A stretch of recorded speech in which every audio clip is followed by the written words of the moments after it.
नमस्कार। आज हम वास्तुशास्त्र से जुड़े हुए एक और तथ्य के बारे में बात करेंगे। इसके नाम पर भी काफ़ी ज़्यादा लोगों को बहकाया जाता है और गलत इन्फॉर्मेशन लोगों को दी जाती है। वो है पेड़-पौधे और वनस्पति से जुड़े हुए। ज़्यादातर लोग कहते हैं कि पीपल का पेड़ और बरगद का पेड़ और ऐसे जो बड़े वृक्ष हैं, इनको अपने घरों में या इन घरों के आस-पास नहीं रखना चाहिए। बात सही भी है, बहुत बड़े होते हैं और आजकल जिस तरीके से लोग रहते हैं, जिस तरीके से लोगों का मकान होता है, तो इस तरीके के पेड़ अगर हों तो नुकसान पहुंचा सकते हैं हमारी बाउंड्री वॉल को, हमारे घर को। पर क्या इन पेड़ों का सिर्फ होना ही गलत है? नहीं, हमारे शास्त्रों में इसका बहुत सारा नियम पेड़ पौधों के हिसाब से दिया गया हुआ है। जैसे पीपल के पेड़ के बारे में और बरगद के पेड़ के बारे में चारों ही दिशाओं के लिए एक मुख्य पेड़ की सूचना दी गई है कि कौन सा पेड़ किस दिशा में होना चाहिए। और अगर आप अपने घर में रह रहे हो, बंगले में रह रहे हो या छोटा सा आपका फ्लैट है, वहाँ पर भी अगर हम चाहें तो गमले के अंदर इस तरीके के पौधे जो है वो लगा सकते हैं। शास्त्र क्या कहता है? अश्वत्थो पूर्वतो धन्यो दक्षिणस्य मुदुम्बर न्याग्रोध पश्चिमे श्रेष्ठे प्लक्षोप्युत्तरतः शुभ।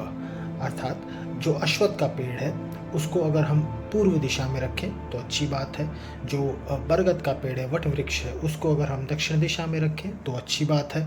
औदुंबर, गुल्लर जिसे कहते हैं, औदुंबर का पेड़ दक्षिण दिशा में रखें तो अच्छी बात है। और उत्तर में पाकड़ का जो पेड़ है उसको रखें तो अच्छी बात है। अगर आप अपने घर में वास्तुशास्त्र के नियमों को थोड़ा सा अप्लाई करना चाहते हैं तो गमले में ही अगर आप अपने पूर्व की दिशा में, अगर आपके यहाँ पे खिड़की है, गमले में ही अगर आप पीपल का पेड़ रखते हैं तो बहुत अच्छी बात है। अगर आपकी जो खिड़कियाँ हैं वो पश्चिम की तरफ हैं तो गमले में आप अपने बरगद का पेड़ रखिए छोटा सा। वो कभी बड़ा नहीं होगा, उतना ही रहेगा, पर उसके रहने से जो लाभ मिलेगा वो आपको हमेशा ही मिलता रहेगा।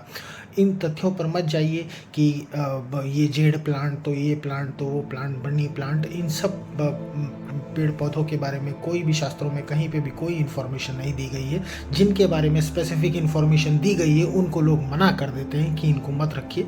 ये तो आपको इन सारे चीज़ों से बचना चाहिए। कल को अगर आपको कोई कहता है कि भाई वास्तुशास्त्र के अनुसार, शास्त्र तो उनको पता नहीं होता, सिर्फ वास्तु की बात करते हैं वो, तो अगर कोई कहता है वास्तु वाला कि आप बरगद का पेड़ और पीपल का पेड़ मत रखिए अपने घर में, तो उनसे ज़रा पूछिएगा कि आप किस शास्त्र के मुताबिक और किस शास्त्र के तहत ये इन्फॉर्मेशन कन्वे कर रहे हैं।